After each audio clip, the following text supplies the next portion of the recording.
رسول اللہ۔ السلام علیکم مفتی اسد صاحب، یہ بتائیے کہ اس امت پر امر بالمعروف اور نہی عن المنکر کرنا فرض ہے یا سنت ہے، واجب ہے، مستحب ہے؟ اس کی ازروع شرع کیا حیثیت ہے؟ اور اگر فرض ہوتا ہے تو امت پر امر بالمعروف نہی عن المنکر کب فرض ہوتا ہے؟ اور فی الحال اس حکم کی نوعیت کیا ہے؟ واضح فرمائے تو عنایت بے نہایت ہو۔ بسم اللہ الرحمن الرحیم۔ الجواب باسم الملہم الصواب۔ دیکھیے، ایسا ہے کہ اللہ تبارک و تعالی قرآن کریم میں فرماتے ہیں، کنتم خیر امۃ اخرجت للناس تأمرون بالمعروف وتنہون عن المنکر، کہ تم بہترین امت ہو، لوگوں کے فائدے کے لیے نکالی گئی ہو اور اچھی باتوں کا حکم کرتی ہو، بری باتوں سے لوگوں کو روکتی ہو۔ تو اس آیت میں اللہ تبارک و تعالی نے اس امت کی جو تعریف فرمائی ہے، امر بالمعروف نہی عن المنکر کے اوصاف جمیلہ کی وجہ سے تعریف فرمائی ہے۔ اس سے معلوم ہوا کہ امر بالمعروف نہی عن المنکر اس امت کے خصائص میں سے ہے۔ اور ایک حدیث شریف میں ہے جس کا مفہوم ہے کہ نبی اکرم صلی اللہ علیہ وسلم نے ارشاد فرمایا کہ اگر تم نے امر بالمعروف نہی عن المنکر کو کرنا چھوڑ دیا تو تمہارے دعائیں قبول نہیں ہوں گی۔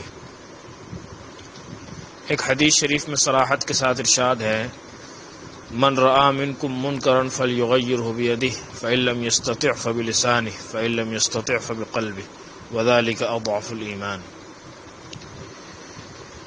نبی اکرم صلی اللہ علیہ وسلم نے ارشاد فرمایا کہ جو شخص تم میں سے دیکھے کوئی بھی خلاف شرع کام ہوتے ہوئے، تو اگر اس کے اندر استطاعت ہے تو اس کو ہاتھ سے روک دے، اور اگر اس کی اہلیت نہیں ہے تو وہ زبان سے روک دے، اور اگر اس کی بھی طاقت نہیں ہے تو دل سے اس کو برا جانے۔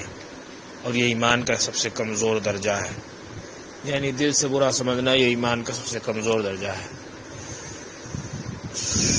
شیخ المشائخ حضرت مولانا شیخ محمد زکریا صاحب رحمۃ اللہ علیہ نے اپنی مشہور کتاب فضائل اعمال میں لکھا ہے کہ دل سے برا سمجھنے کا مطلب یہ ہے کہ جو خلاف شرع کام کر رہا ہے اور باوجود منع کرنے کی بھی نہیں مان رہا ہے، اس کے ساتھ کھانا پینا، اٹھنا بیٹھنا، بات چیت، گفتگو وغیرہ بند کر دے تاکہ اس کو احساس ہو کہ میں غلط کام کر رہا ہوں۔ اور یہ تو تمام چیزیں ہیں کتابوں میں، لیکن ازروع استفتاء اگر اس پر نظر ڈالی جائے تو ظاہر ہے کہ علماء اکرام اور مفتیان اعظام نے اس سلسلے میں یہ لکھا ہے کہ یہ فرض کفایہ ہے، لیکن اس کو فرض کفایہ سمجھ کر اس کو چھوڑ دینا یہ غلط ہے۔ یہ سمجھ کر کہ یہ تو فرض کفایہ ہے، اس کو چھوڑ دینا بالکل لیا یہ غلط ہے۔ اور اس لیے کہ مفسرین نے بھی یہ بات لکھی ہے کہ اگر امر بالمعروف نہی عن المنکر میں اگر اسلامی حکومت ہو تو اس میں چونکہ اختیار ہوتا ہے ہاتھ سے روکنے کا، زبان سے روکنے کا، لیکن جہاں پر انسان کو اختیار نہیں ہے، معلوم یہ ہوتا ہے کہ ہاتھ سے روکنے میں یا زبان سے روکنے میں کوئی فساد ہو جائے گا یا فتنہ پھیل جائے گا، تو وہاں دل سے ہی برا سمجھنا کافی ہے۔ اور اس میں بھی فرض کفایہ تو ہے ضرور، لیکن اس کو فرض کفایہ سمجھ کر ترک کرنا یہ پسندیدہ نہیں ہے۔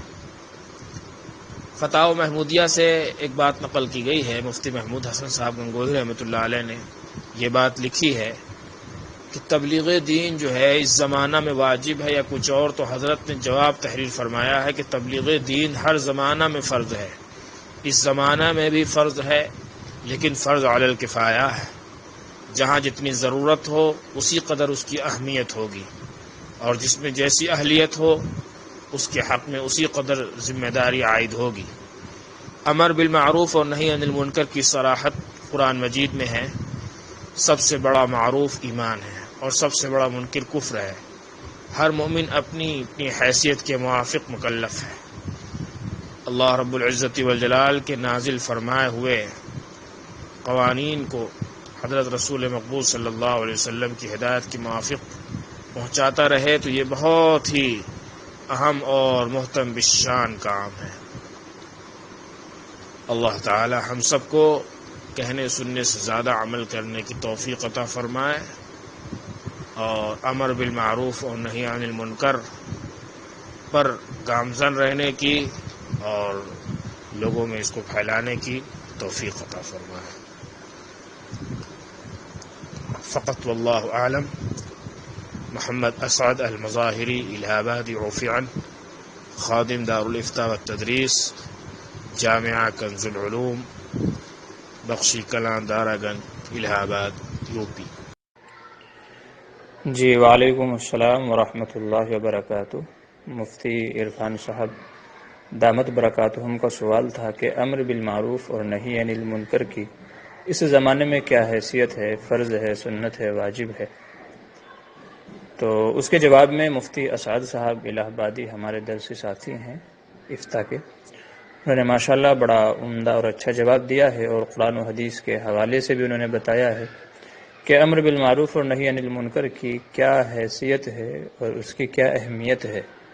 چنانچہ قرآن کی آیتیں حدیث کے حوالے انہوں نے ذکر فرمائے، اور اکابرین کے فتاوی میں سے جو ہے فتاوی محمودیہ وغیرہ میں سے بھی کچھ اقتباسات نقل کیے، تو ویسے تو ماشاءاللہ ان کا جواب کافی ہے، مگر میں یہاں ایک چیز کی وضاحت مزید ضروری سمجھتا ہوں، اور وہ وضاحت یہ ہے کہ امر بالمعروف اور نہی عن المنکر یعنی اچھی باتوں کا حکم کرنا اور بری باتوں سے روکنا، اس کا شرعی حکم یہ ہے کہ یہ امت پر عمومی اعتبار سے فرض کفایہ ہے، یعنی اگر پوری امت کے اوپر اگر اس کو رکھا جائے تو یہ فرض کفایہ ہے۔ فرض کفایہ کا مطلب یہ ہوتا ہے کہ اگر امت میں سے چند لوگ بھی اس کو کریں تو سب بری ذمہ ہو جائیں، جیسے کہ قرآن کریم میں اللہ تبارک و تعالیٰ کا فرمان ہے فَلَوْلَا نَفَرَ مِن كُلِّ فِرْقَةٍ مِّنْهُمْ طَائِفَةٌ لِيَتَفَقَّهُوا فِي الدِّينِ وَلْيُنذِرُوا قَوْمَهُمْ إِذَا رَجَعُوا إِلَيْهِمْ لَعَلَّهُمْ يَحْذَرُونَ، یعنی چند لوگ دین کے مسائل سیکھیں، دین کو سیکھیں، شریعت کو سیکھیں، اور پھر لوگوں کو جا کر کے ڈرائیں، تو اس سے فرض کفایہ ہونا سمجھ میں آ رہا ہے۔ تو بعض لوگ علم حاصل کریں پھر دوسروں کو سکھائیں تو یہ فرض کفایہ ہے۔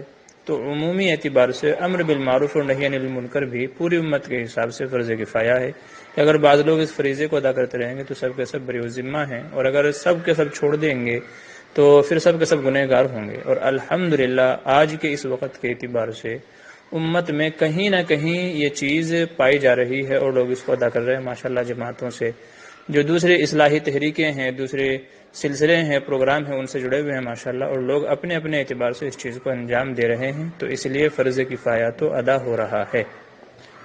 دوسری حیثیت اس کی ہے فرض عین کی، اور فرض عین کی حیثیت ہے امت کے ہر فرد پر انفرادی طور پر اس کی حیثیت کے حساب سے امر بالمعروف اور نہی عن المنکر فرض عین ہے، ہر فرد پر اس کی حیثیت کے حساب سے فرض عین ہے۔ اور اس کا مطلب یہ ہے جیسا کہ حدیث میں فرمایا گیا کلکم راع وکلکم مسئول عن رعیتہ، کہ تم میں سے ہر ایک آدمی نگہبان ہے، اور قیامت کے دن اس کی رعایا کے بارے میں سوال کیا جائے گا، اس کے ماتحتوں کے بارے میں سوال کیا جائے گا۔ تو اس حیثیت سے اگر دیکھا جائے تو یہ کام فرض عین ہے، یعنی ہر آدمی کے اوپر یہ فرض عین ہے کہ وہ اپنے ماتحتوں کی نگرانی کرے، اپنے گھر والوں کی، جن کو وہ روک سکتا ہے، جن کو امر بالمعروف اور نہی عن المنکر وہ کر سکتا ہے، وہ چاہے ہاتھ سے ہو، زبان سے ہو، یا جو آخری درجہ ہے کہ دل سے برا سمجھے۔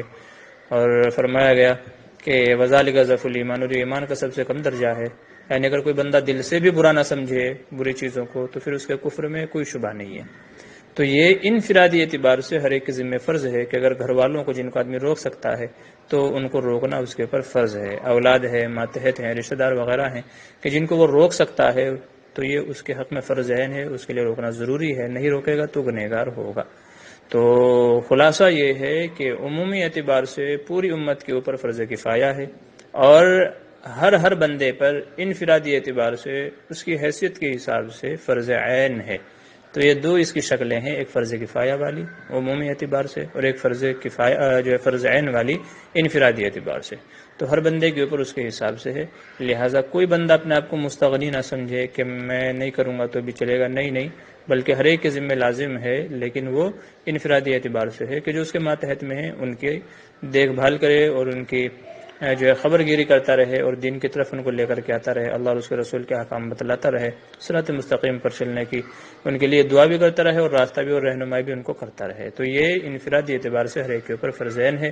لہٰذا اس اعتبار سے کوئی بھی بندہ اس چیز سے مستغنی نہیں ہے، کوئی بھی اس حکم سے باہر نہیں ہے، بلکہ سب کے سب اس حکم کے اندر داخل ہیں. بس یہ ہے فرض عین کی صورت میں ذمہ داری کم ہے اور فرض کفایہ کی صورت میں ذمہ داریاں زیادہ ہوتی ہیں، تو اس لیے فرض کفایہ کہا گیا کہ بعض لوگ بھی اگر کرتے رہیں گے تو سب بری ذمہ ہو جائیں گے. تو یہ ضروری وضاحت تھی تاکہ مسئلہ بالکل بے غبار ہو جائے. باقی رہی اس کام کے فضائل یا اس سلسلے میں نہ کرنے میں جو ترغیبات اور وعیدات ہیں وہ مفتی اسد صاحب نے ذکر کر دی ہیں. اللہ تبارک و تعالی ہم سب کو عمل کی توفیق نصیب فرمائے، دین کے مسائل کو، شریعت کے مسائل کو سیکھ کر کے، جان کر کے ان کے مطابق عمل کی توفیق نصیب فرمائے. آمین ثم آمین.